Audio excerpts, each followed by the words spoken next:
Hello, we are reading Giver chapter 19. Before we read, I would like to let you know that the alien who invaded chapter 18 has been released.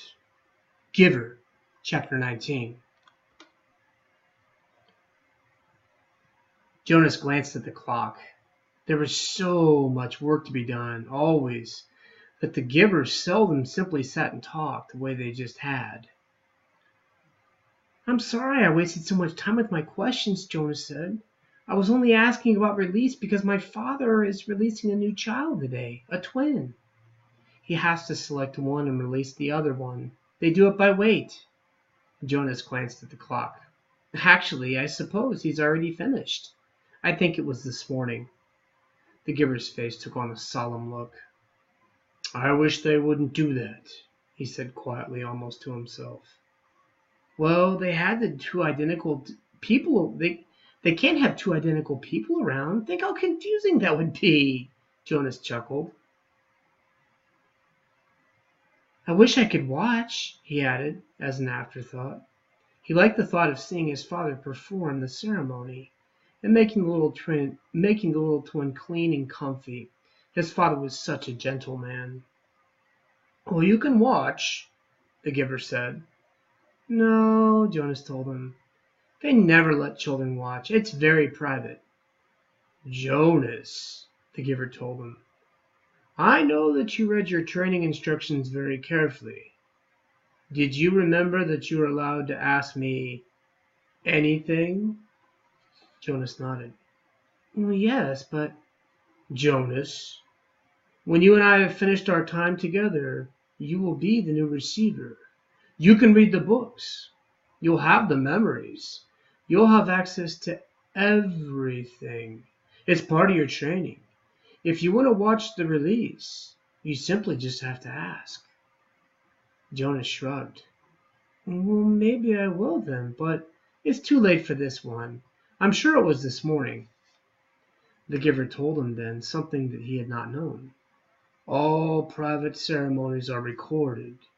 They're in the Hall of Closed Records. Do you want to see this morning's release?" Jonas hesitated. He was afraid that his father wouldn't like it if he watched something so private. "I think you should," the Giver told him firmly. "All right then," Jonas said. "Tell me how."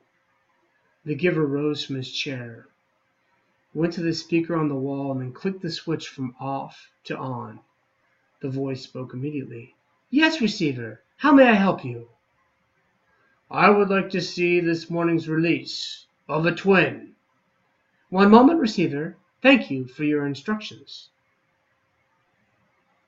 Jonas watched as the video screen above the row of switches. Its blank face began to flicker with zigzag lines. Then some numbers appeared, followed by the dates and the time. He was astonished and delighted that this was available to him, and surprised that he had not known. Suddenly, he could see a small windowless room, empty except for a bed, a table with some equipment on it. Jonas recognized a scale. He had seen them before, when he had been doing volunteer work at the nurturing center. In a cupboard, he could see a pale carpeting on the floor. "Well, it's just an ordinary room," he commented. "I thought maybe they'd have it in the auditorium so that everybody could come. All the old go to the ceremonies of release.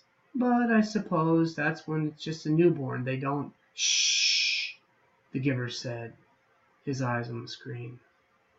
Jonas's father, wearing his nurturing uniform, entered the room, cradling a tiny new child wrapped in a soft blanket in his arms.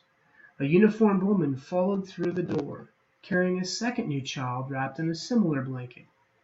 "That's my father," Jonas found himself whispering, as though he might make sure that the little ones if he spoke aloud.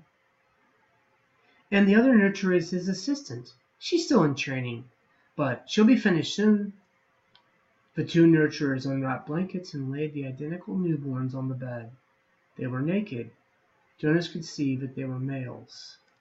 He watched, fascinated as his father gently lifted one, then the other, to the scale and weighed them. He heard his father laugh. "Good," his father said to the woman. "I thought for a moment that they might both be exactly the same. Then we'd have the problem. But this one," he handed one after rewrapping it to his assistant, "is 6 pounds even. So you can clean 'em up and dress 'em and take 'em over to the center." The woman took the new child and left through the door she had entered. Jonas watched as his father bent over the squirming new child on the bed. "And you, little guy, you're only 5 pounds 10 ounces. A shrimp." "That's the special voice he uses with Gabriel," Jonas remarked, smiling. "Watch," the giver said. "Now he cleans and makes himself comfy," Jonas told him. "He told me." "Be quiet, Jonas," the giver commanded in a strange voice. "Watch." Obediently, Jonas concentrated on the screen, waiting for what would happen next. He was especially curious about the ceremony part. His father turned and opened the cupboard. He took out a syringe and a small bottle.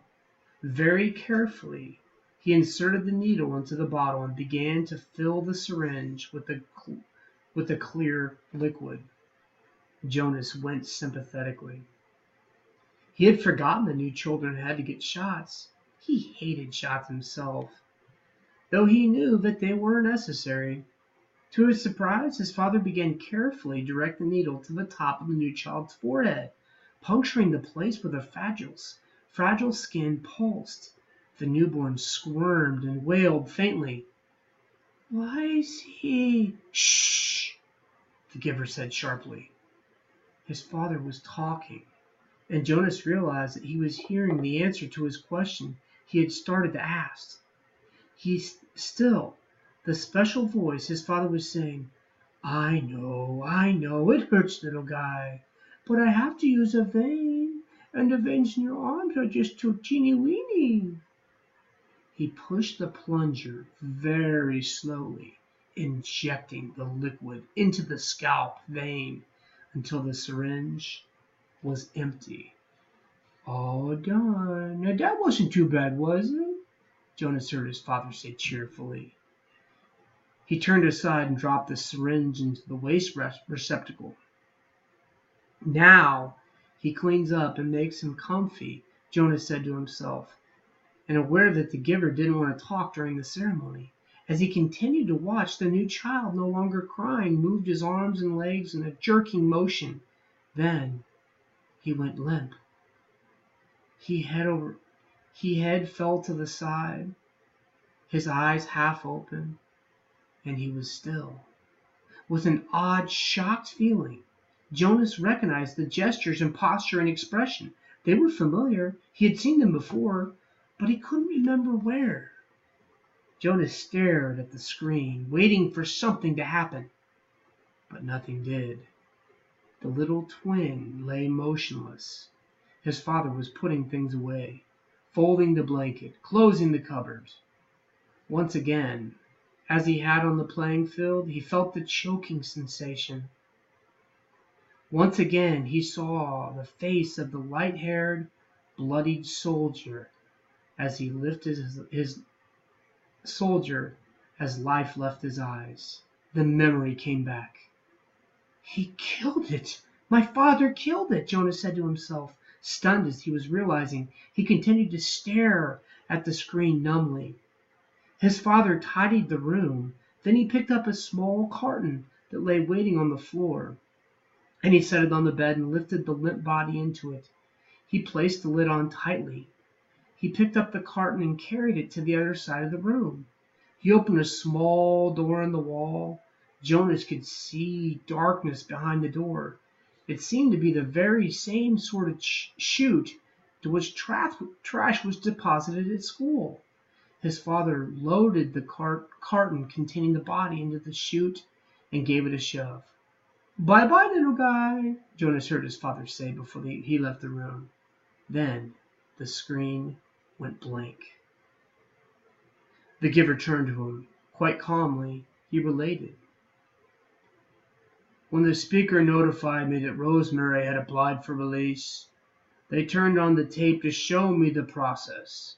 There she was, my last glimpse of that beautiful child, waiting.